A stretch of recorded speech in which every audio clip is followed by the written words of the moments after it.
আসসালামু আলাইকুম দর্শক। ইফতারের আয়োজনে আজ থাকছে সফট, রসালো ও ঝুরঝুরে বুন্দিয়া। বুন্দিয়ার জন্য 1 কাপ বেসন নিচ্ছি।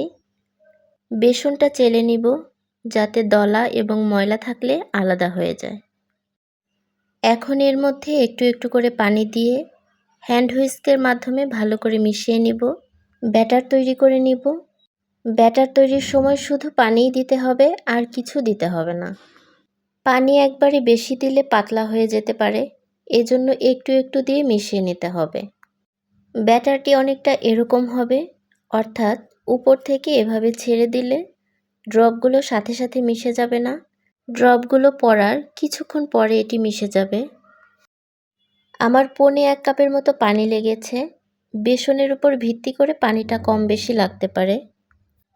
এই পর্যায়ে ব্যাটারটি খুব ভালো করে ফেটিয়ে নিতে হবে। ব্যাটারটি যদি ভালো করে না ফেটা হয় তাহলে বুন্দিয়া ফুলবে কম এবং সফট হবে না। আমি হাত দিয়ে প্রায় 7 থেকে 8 মিনিটের মতো এভাবে অনবরত ফেটিয়ে নিয়েছি।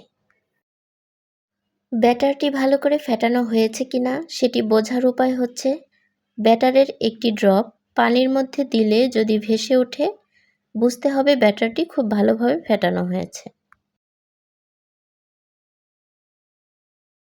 আমি এখান থেকে 2 চামচ ব্যাটার আলাদা উঠিয়ে রাখছি, এগুলোতে ফুড কালার মেশানোর জন্য। একটিতে সামান্য লাল, অন্যটিতে সামান্য সবুজ কালার মিশিয়ে নেব। চাইলে এটা নাও করতে পারেন, এতে স্বাদের কোনো পার্থক্য হবে না, কিন্তু বুন্দিয়াগুলো দেখতে খুব সুন্দর লাগবে। এখন বুন্দিয়াগুলো ভেজে নেব। প্যানে পর্যাপ্ত তেল গরম করে নিচ্ছি। একটু ব্যাটার তেলে ছেড়ে দিলে যদি সাথে সাথে ভেসে ওঠে, বুঝতে হবে তেল ভালোভাবে গরম হয়েছে।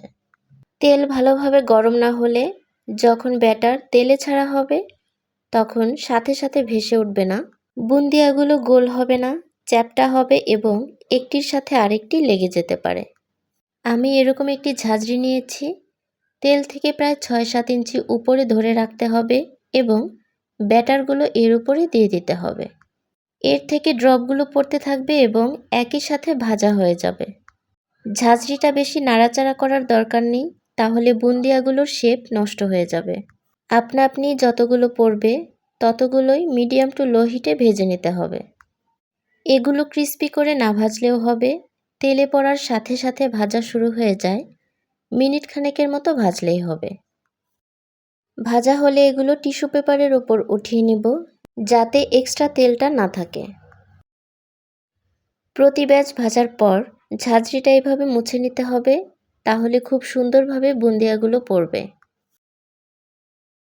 একইভাবে লাল সবুজ ব্যাটার দিয়ে বুন্দিয়াগুলো ভেজে নিব।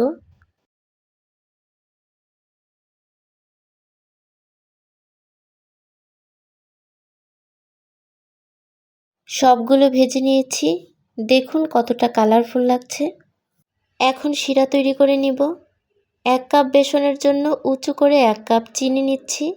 পানি নিচ্ছি হাফ কাপ থেকে কিছুটা বেশি, অর্থাৎ হাফ কাপ ও 3/4 কাপের মাঝামাঝি। চিনিটা মিডিয়াম হিটে গলিয়ে নিব এবং অপেক্ষা করব একটি বলক ওঠার জন্য। একটি বলক উঠলেই সাথে সাথে চুলা অফ করে দিব, তা না হলে শিরা ঘন হয়ে যেতে পারে। শিরা ঘন হলে বুন্দিয়াগুলো ভালোভাবে ভিজবে না। চুলা বন্ধ করে দিয়েছি। এখন 1 চা চামচ ঘি মিশিয়ে নিচ্ছি, তাতে সুন্দর ফ্লেভার আসবে। দিয়ে দিচ্ছি হাফ চা চামচের মতো লেবুর রস। লেবুর রস দেওয়াতে শিরাটা জমাট বেঁধে যাবে না। ঘি এবং লেবুর রস ভালো করে মিশিয়ে নিচ্ছি। এখন এটি বুন্দিয়ার মধ্যে ঢেলে দিব। ভালোভাবে মিশিয়ে নিচ্ছি। এখন ঢেকে রেখে দিব 1 থেকে 1.5 ঘন্টার মতো। মাঝে মাঝে ঢাকনা সরিয়ে উল্টিয়ে পাল্টিয়ে মিশিয়ে নেব। 1.5 ঘন্টা পর ঢাকনা সরিয়ে নিচ্ছি। প্রিয় দর্শক, দেখুন বুন্দিয়াগুলো কত সুন্দরভাবে শিরা টেনে নিয়ে রসালো হয়েছে এবং ঝরঝরেও হয়েছে, আর খেতে তো অসাধারণ হয়েছে। দেখুন কতটা রসালো হয়েছে। রমজানে এটি একদিন বানিয়ে সারা সপ্তাহের জন্য রেখে দিতে পারেন। দর্শক, আশা করি আমার আজকের ভিডিওটি ভালো লেগেছে। ভিডিওটি ভালো লাগলে লাইক, কমেন্ট, শেয়ার করে পাশে থাকবেন এবং আমার চ্যানেলটিকে সাবস্ক্রাইব করবেন। সবাই ভালো থাকবেন। আল্লাহ হাফেজ।